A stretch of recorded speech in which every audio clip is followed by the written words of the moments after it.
আসসালামু আলাইকুম viewers, সাদিয়ার্স cake and ব্লগে সবাইকে স্বাগত। তো আবারও চলে এসেছি নতুন একটা কেকের ভিডিও নিয়ে। আজকে দেখাচ্ছি 1 পাউন্ডের মধ্যে ভ্যানিলা একটা simple decoration cake.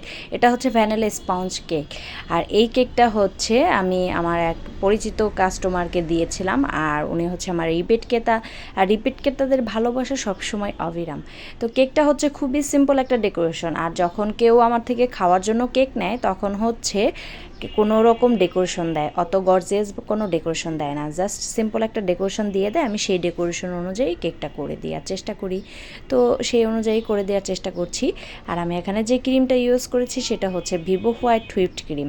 Vivo white whipped ক্রিমটা খেতে খুবই মজা, আর এটা দিয়ে কাজ করতে খুবই ভালো লাগে। আর হালকা একটা স্মেল আসে, খুবই মজা, খুবই সুইট। আর এই ভিভো ক্রিম দিয়ে যারা একবার কাজ করেছে তারা ভিভো ক্রিমের পুরাই প্রেমে পড়ে গিয়েছে। তারা অন্য কোনো ক্রিমই চাইবে না, অনেক ভালো করে ভিভো ক্রিম দিয়েই তারা কাজ করতে চাইবে সব সময়। আমার তো সবসময়ই ভিভো ক্রিম ভালো লাগে, আমি সবসময় কাজের শুরু থেকে ভিভো ক্রিম ইউজ করি।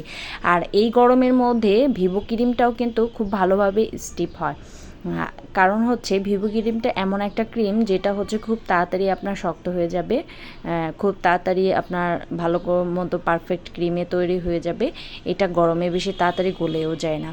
আমি অনেকবার দেখেছি ট্রপিক্যাল ক্রিম হচ্ছে খুব দ্রুতই গরমে নরম হয়ে যায়, আর গরমের মধ্যে ভালো করে স্টিপ হতে চায় না, যার কারণে খুবই কষ্ট হয় ট্রপিক্যাল দিয়ে কাজ করতে।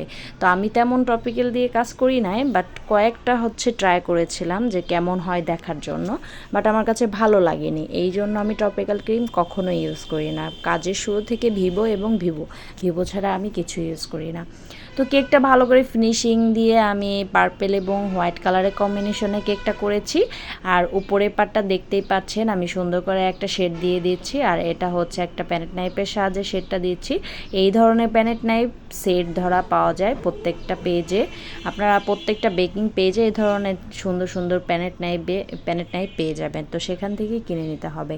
তো কেকটা হচ্ছে আমি সম্পূর্ণ ফিনিশিং এনে আমি নর্মাল ফ্রিজে রেখে দিয়েছিলাম, যার কারণে হচ্ছে কেকটার কালার একটু হালকা হয়ে গিয়েছে। যে কোনো কেকের কালারই কিন্তু আপনি একটু ফ্রিজে রাখলেই একটু কালারটা হালকা হয়ে যায়। তো এরপরে হচ্ছে আমি নন এডিবল কিছু বাটারফ্লাই দিয়ে কেকটা ডেকোরেশন করছি। এখানে যে বাটারফ্লাইগুলো ইউজ করেছি এই বাটারফ্লাইগুলো খাওয়া যাবে না, এই বাটারফ্লাইগুলো জাস্ট ডেকোরেশনের জন্য ইউজ করা হয়, নন এডিবল। এই ধরনের বাটারফ্লাইও কিন্তু প্রত্যেকটা পেজে আপনি অ্যাভেলেবেল পেয়ে যাবেন, সেখান থেকেই অর্ডার করে এই ধরনের বাটারফ্লাইগুলো নিয়ে আসতে পারবেন।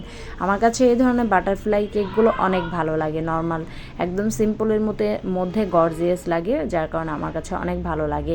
তো দেখতেই পাচ্ছেন কেকের ফাইনাল লুকটা কি সুন্দর হয়েছে মাশাআল্লাহ। এরপরে হচ্ছে আর একটু কিছু কাজ আছে, যেটা হচ্ছে আমি উপর দিয়ে কিছু সুগার বল ইউজ করব, যার কারণে কেকটা আর একটু বেশি গর্জিয়াস লাগবে, আর একটু বেশি সুইট লাগবে। এই সুগার বলগুলো এডিবল, এগুলো হচ্ছে খাওয়া যাবে। হোয়াইট কালারের যে সুগার বলটা থাকে সেটাই হচ্ছে আমি এখানে ব্যবহার করেছি।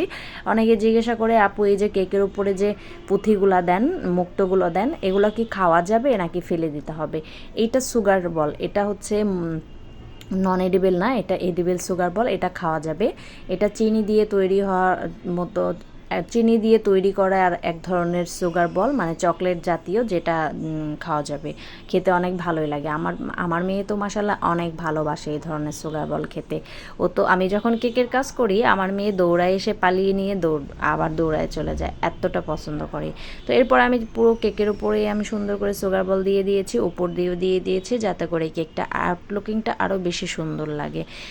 আপনারা যে কোনো কেকের ডিজাইন যদি সুন্দর করতে চান এই ধরনের সুগার বল দিয়ে কিন্তু কেকটা একটু সুন্দর করতে পারেন।